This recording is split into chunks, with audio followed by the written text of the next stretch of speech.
Ahoy hoy friends and enemies, I cannot put on the usual thing where I separate all the stories between issue numbers and A and B and whatnot, because this time, all the stories have to be told in a chronological order, from issues 97 to 99. You'll see why, but some B stories are then later referred in A stories and so on, so it's better if I just do it in one linear progression. Issue 97, they upped the price from £1.20 to £1.25. Outrageous inflation these days. Doomsday Part 1. Where is he? I've got to find Supersonic. With his powers I could rule the entire planet. And who is more worthy to rule than Lord Sidewinder? Lord Sidewinder is back at his old business. He intends to make Supersonic his slave. Meanwhile, elsewhere, the Chaotix are finishing up a battle against some guy in a radioactive hazard suit. He has a virus that will kill the entire population in the city, which, I guess would be more effective as an opening move than a closing move. Sonic arrives to the scene to see the virus being tossed away. Fortunately, super speed, he manages to capture the whole thing before it hits the ground, sparing everyone. Until the guy, I don't know his name, tosses 8 of them into the air. There's also a little box by Megadroid saying the Chaotix are no longer wanted by the police. I have no idea why. They literally did not explain it. Anyway, Sonic grabs the vial box and catches each of them before they hit the ground. Feel free to applaud. You missed one. Tuck. That one. Apparently, from the bumper car that they have, why do they have a bumper car? Sonic's getting a message. It's Polka Lewis. He needs help. And it goes out. Sonic's still trapped in the special zone, so he can't help him at all. The people look up into the sky, and there are 2 suns. This has got to be unusual. It's weirder than unusual. There's an old legend about the 2 suns. It means the end of the world. The Omniview has returned and he brings terrible news. Meanwhile, Lord Sidewinder puts his plan into action. Elsewhere, Knuckles has finally returned home to the floating island. The chest he acquired will finally repair all the damages to the Emerald Chamber.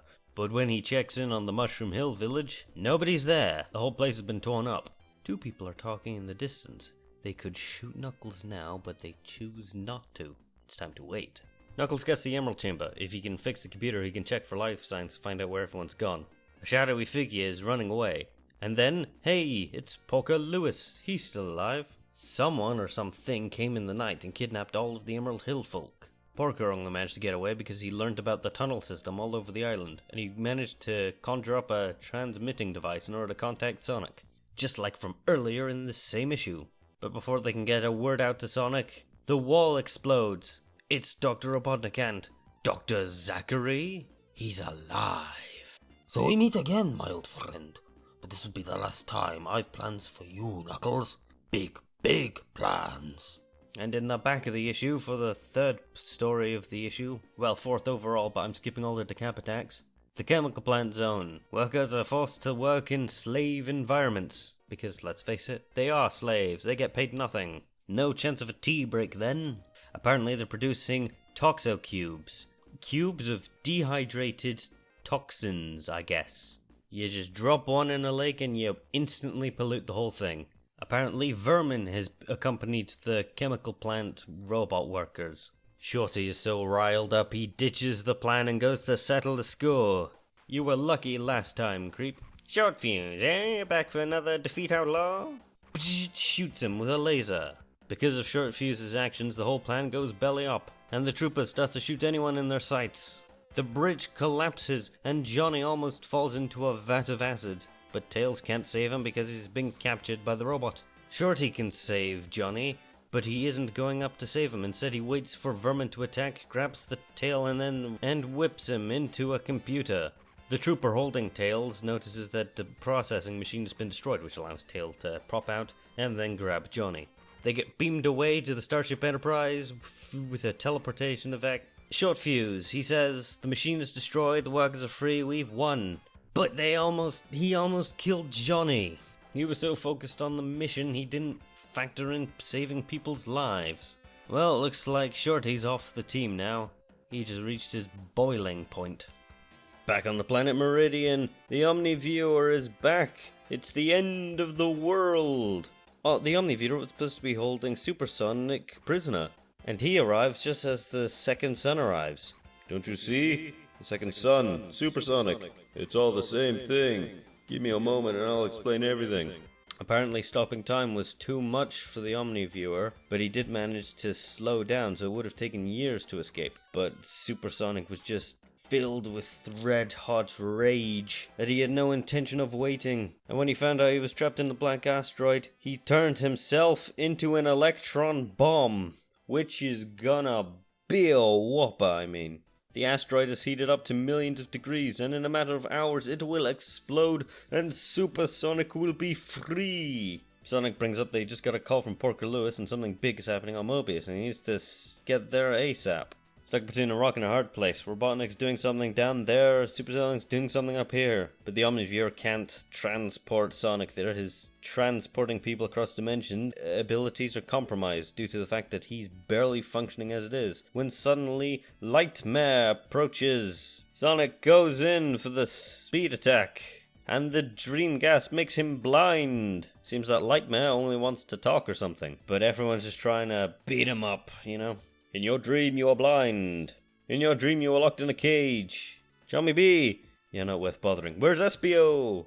Apparently Espio has the powers of invisibility, which was not telegraphed in this comic at all. He just wound up behind her with... Good job, artists.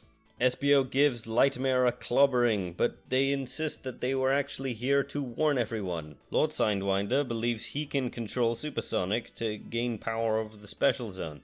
But Lightmare believes that is a foolish thing, it'll only get everyone killed, he's gone insane. Well then, if that's true, why don't you leave the gang? I can never desert him because Espio, I am his daughter! Oh my god, it's like a Metroid in here! They pulled a Samus on us. So Lightmare wants Sonic and the gang's help to stop Sidewinder from freeing Supersonic and trying to control him. Sonic, Mighty, Espio, and Charmy leave to go deal with Sidewinder, while Vector stays with the Omnivore to see if they can think of a way to help later on, if he can get fixed up. Back at Sidewinder's big-ass building, it looks like a castle in the middle of town square, he fires his rocket into the sky. Tomorrow the Special Zone will have a new master, and that master will be I, Lord Sidewinder. Back on Mobius, Knuckles and Porker are being taken away by Dr. Zachary and his robots. Zachary, looking like he's missing an eye socket, is giving a flashback. He thought he was doomed, but he managed to get into the body of the robot. He was able to manually operate the flying system, but unfortunately one of the wings was damaged, and he crashed. Horrible injury. He would have died if he wasn't found by some badniks, and then rebuilt by Dr. Robotnik. He got rebuilt, and a chance of revenge, and he tells Robotnik where the Emerald Hill folk are living. Looks like Knuckles is about to join them very soon, as they're all attached to a giant egg. Hey, wait a minute. Is that the Omnivore in the background? Apparently, he's going to use all the people that make it into a giant biological computer. No microchips, only brains, the most powerful computer system ever. All Robotnik has to do is pull the lever, and the Emerald Hill folk are doomed. Elsewhere in the Metropolis Zone, Grimer's back. Attention, citizens. The great Dr. Robotnik has put me in charge while he's on the floating island. Don't expect life to be any easier. Uh-oh, the cops have arrived. Apparently it's now illegal to wear a Hawaiian t-shirt in public. Since now, ears are longer than regulation. Into the slammer. Anyone out past curfew? Turned into a badnik. Oh look. Looks like it's 5:10. You've had it, lawbreakers. This harassment is outrageous. I shall complain to your leader. I'm the squad leader, Woolbrain. Complaint rejected. The remaining freedom fighters ditch their plan to sabotage the Citadel in order to help everyone and smack up some robots. But they get captured into a net, and without short fuse, they're doomed. Grimer's looking at a mighty promotion right about now. They were our last hope. If Amy and her buddies can't stop the troopers, we may as well give up. Listen to ourselves. Are we going to let those robots herd us around like cattle? Do you mind? Hold on, the monkey's right.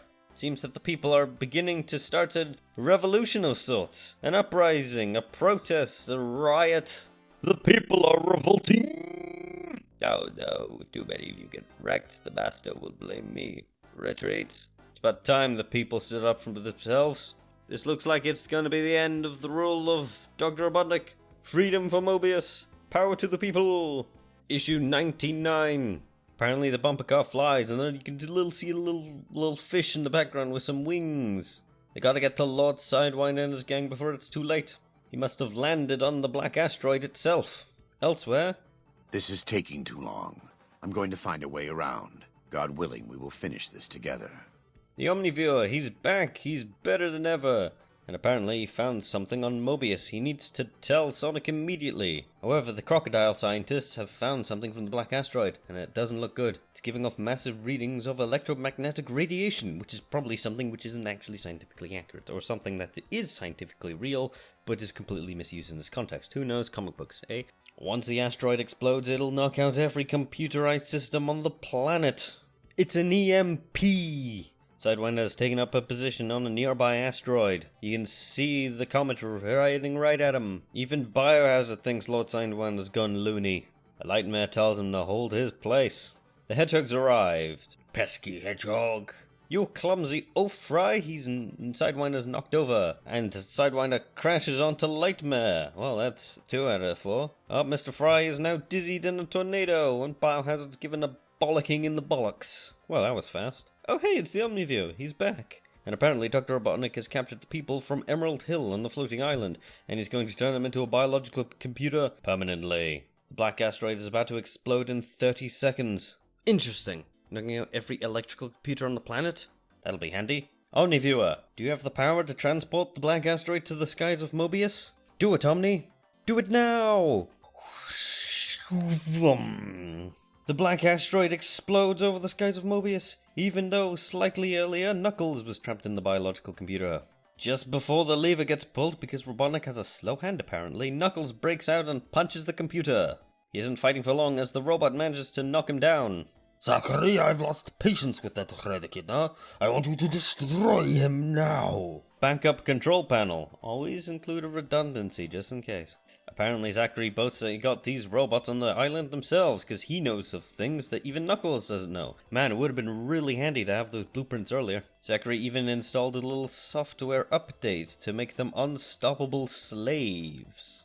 Of course, while Zachary was boasting about his virus, Knuckles manages to escape. Impossible! You broke free! Stop him! Stop him, you stupid robots! Now's that any way to talk to your unstoppable slaves?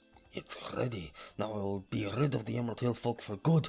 What a pity that ridiculous echidna isn't here to see my moment of victory. You want me? Well, here I am, robotic. Ugh! He hit the wall! Oh man, that's gotta hurt. Especially his pride. Oh no, wait, he didn't hit the wall. He got hit by Zachary's cannon. Nice work, Zachary. No more delays. Now the Emerald Hill folk are doomed. Robotnik, look up into the sky. Huh? And back on the rebellion side of the Metropolis City Zone, there's a picket line, a bunch of hippies, and what looks like the girl from the Wild Thornberries. This comic might actually predate the Wild Thornberries, huh? And a cat with a square head is giving the newscast, including an interview with Amy Rose, who is currently heading up the Freedom Fighters, you know? If the doctor hears about this, I can kiss goodbye to my hair gel allowance. Why are the people happy to be oppressed slaves? Buddy, people have been saying that since the dawn of slavery. The troopers, like all cops, try to stop the protesters by shooting them, but a big fight rolls out. Literally everyone is fighting all of the trooper badniks. And then Grimer calls upon every badnik in every zone to come to the Metropolis Zone immediately. Reinforcements everywhere. The protesters are getting bombarded. Tails is hit. He's down. Uh-oh, and here comes Vermin. They're completely surrounded. This rebellion is doomed. But look, into the sky, something's happening. It's a giant explosion. With the black asteroid exploding, only one thing can mean... it's the end of the world.